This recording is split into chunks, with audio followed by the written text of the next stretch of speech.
Hey everybody! So today I'm going to answer a really good question that somebody submitted. If you want to submit questions for future Q&As, that is available to Patreon donors. So go on over to patreon.com/classicaltrombone, ask a question. Maybe I'll answer it on the thing.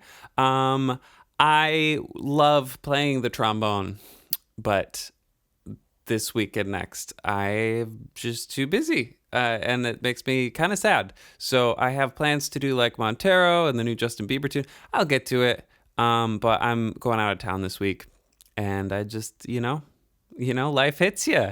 So here we are. So I'm going to answer a few questions, but know that we'll be back in a few weeks with the content that you know and love. But just to get us through this super, super, super busy time in my life, I thought we'd answer some questions. So, from Michelle D. Santucci, I'm a musician and I'm trying to break into the content creation world. Any tips? Well, I do have some feedback on that, but I don't think I'm the one to ask. Obviously, I know how that sounds, and it's like, well, if I don't know, then who knows? And that's actually a good point. Here's the deal. I started making YouTube videos over 10 years ago, So breaking into the social media landscape back then is a lot different than it is now. I think a lot about, when people ask me this question, I think about when I was at the conservatory for classical music. The professors that were teaching us grew up in a very different musical landscape, right? So they grew up in a time where big bands were touring and really popular, and you could make money doing that. And wedding bands, like live wedding bands, were crazy. That's just what you did at every wedding. And so you could literally make a full-time living through working through college, playing in a brass instrument, just playing in wedding bands, working 4 or 5 nights a week. That doesn't exist anymore. And so when I was in school, it was very evident that while we're learning from these people and we want to get their knowledge, they also are unaware of the current landscape and how to break into it. I think that even applies to me. So 10 years ago, breaking into YouTube versus now trying to break into YouTube, that's a different world, and I don't know that I can speak to it. Now, that said, I'm going to speak to it. So let's just do a little backstory on what it was like 10 years ago, because I think there are a few platforms that this applies to, but YouTube, I don't think, is one of them anymore. So in the beginning, 10 years ago, I started the YouTube channel. Actually, I had a YouTube channel with one of my college roommates the year before. So I've actually been doing YouTube stuff for about 11 years. And back then, at the beginning of this, and it was actually not exactly the beginning, there were a few content creators that were YouTube partners. And what that meant is they signed a contract with YouTube to make money on their content, and YouTube would pay them to make content, right? Like a movie studio would pay you to make a movie, and then, they get the revenue from it, that kind of stuff. So at that time, if you weren't a YouTube partner, which there were only like a couple hundred of them, if that, you just didn't make money on YouTube. So everybody making content for the platform was just basically doing it like the classic in your basement kind of thing, just like for fun. And there was no clear direction that if I do this for long enough, I'll make a living doing it. That didn't exist, and that didn't exist anywhere yet. So when I started making videos, it was just for fun, just like everybody else. And then they opened it up a few years later to monetization, but you monetized your entire channel. So if you had one video, or even just a portion of one video that had copyrighted content, meaning any of the covers that I do, you couldn't make money on any video on your YouTube channel. So still, for me, that being a career was not evident. Making money off of my YouTube videos was not a thing that was in the cards for me, even after I started doing it, even after they opened up to all creators. Then they changed it, and that was actually when people would have a second YouTube channel. We did it on my first thing, which was you'd have your main YouTube channel where you did your covers and everything, and that you couldn't make money on. But then you'd have a second YouTube channel for your original stuff. and that would only have original music, so you could make money on that YouTube channel. And maybe it was less popular because it's original stuff, but at least you could make a little bit of dough on the side. And from there, they changed it in I don't know, 2013, 14, somewhere around there, where you could monetize individual videos. So if it was a cover, you couldn't monetize it, but if it's original, you can. Could be on the same channel. So now you're starting to see a little bit, but again, that content doesn't get much traction anyway. And then finally, they signed a deal with all the major record labels, and now you could do a content or a revenue share with the rights holders for these cover songs. So overnight, now all of a sudden, I'm starting to make money on it, and I'm starting to see the trajectory of it. And now it's kind of a career. And now we're starting to do that. But at that point, I've already been making videos for like 5 or 6 years, right? And I've already broken into this, and I'm doing it for the right reasons, which we'll get into later. That's really important. Okay. Now, we got to talk about what it's like to make content at the beginning of a platform before you could really make money on it and before, I guess, the celebrity mainstream invasion. So at the beginning of a platform, you can think of it a few ways. The first one is like early adopters, right? People who are just like, I want to try the new thing. I want to be in there. I think that's hipster and cool, which I'm one of those people most of the time. And then at the end of the process, once a platform has been adopted into the culture, like YouTube, like Facebook, that's where it's just everybody's on there. Like Jimmy Fallon is the best example of it, because it's like, if they're making content specifically for YouTube, like, we're there, it's just it's a economically viable platform and media company. And like, that's the goal for any platform. But how are you going to break into that? It's like saying you want to make a TV show and put it on broadcast television. It's like, well, great. Everybody does. How do you break into that? Like, there's so much money to be made there for an industry that, like, LA is just going to take all those spots. They're going to pump millions of dollars into this platform because they see the potential, like, eyeballs that they can get from ad revenue and all of that. So you're competing against them. But at the beginning of a platform, you're not. So, beginning of a platform. The other way to think about this is like, who's watching? So beginning is just early adopters. It's just like you and probably none of your friends. That's important. So the beginning of a platform, it's just you, and you'll talk to your friends about it, and they're like, no, man, like, it's another platform. I don't want to think about it. It's too much. That's the beginning. The next stage is like, it's you and all the people your age, or maybe just you and all your friends, but like, basically the people your age are into it, but the people older than you, the people younger than you, not so much. The next stage is the people like one generation away. You start seeing people a little older, a little younger, like, adopting it. Then you get into my parents are on it, and then the last one is like everybody's on it. If your grandparents are on it, like, okay, unless you have a really hip grandma, like, everybody's there. So that's like the life cycle. That's the trajectory, but not all platforms get there. YouTube, Facebook, like, my grandma's on it. Okay, we're there.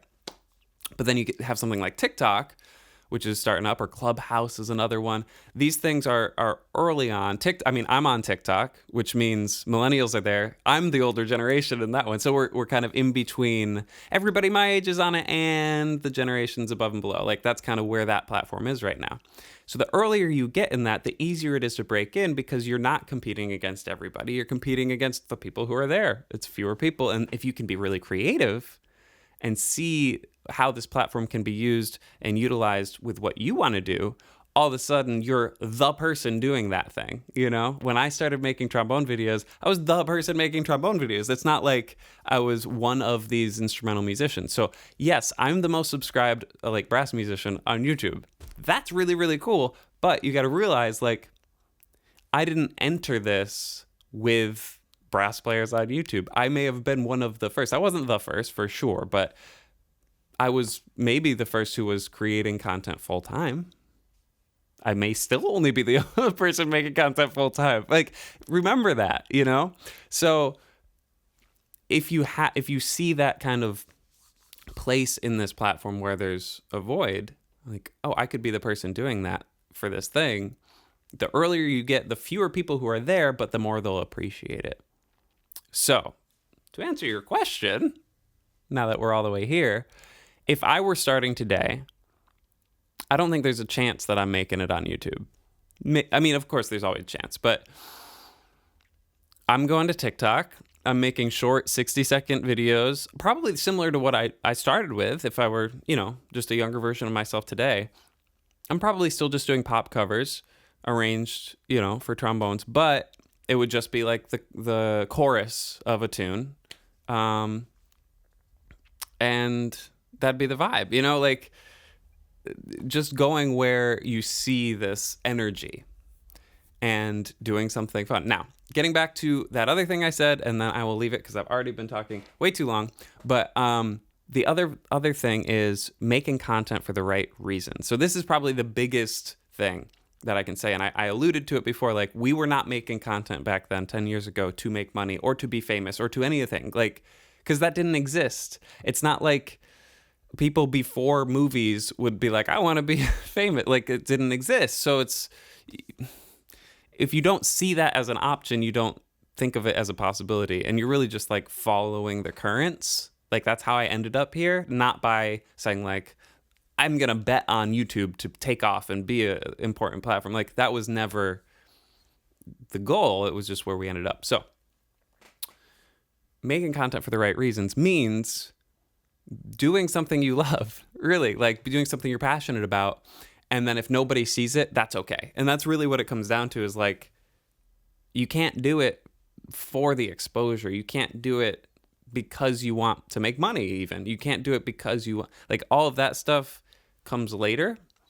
But it's kind of the notion of selling out a little bit, but selling out, at least you make some money, at least it funds your creative pursuits going forward.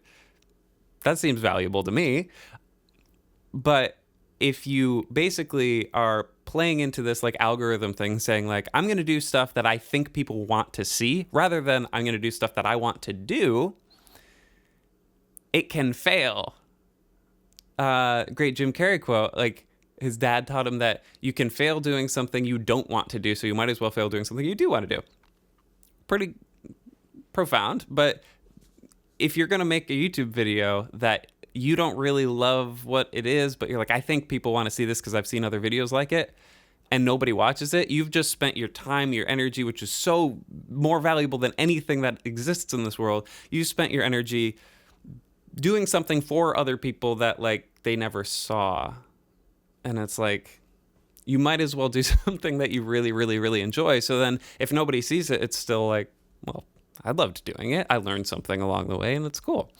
And of course, if you do it for those reasons, well, more people will be into it because it's authentic and people appreciate that, So I certainly kind of use the audience's enthusiasm towards my content to kind of,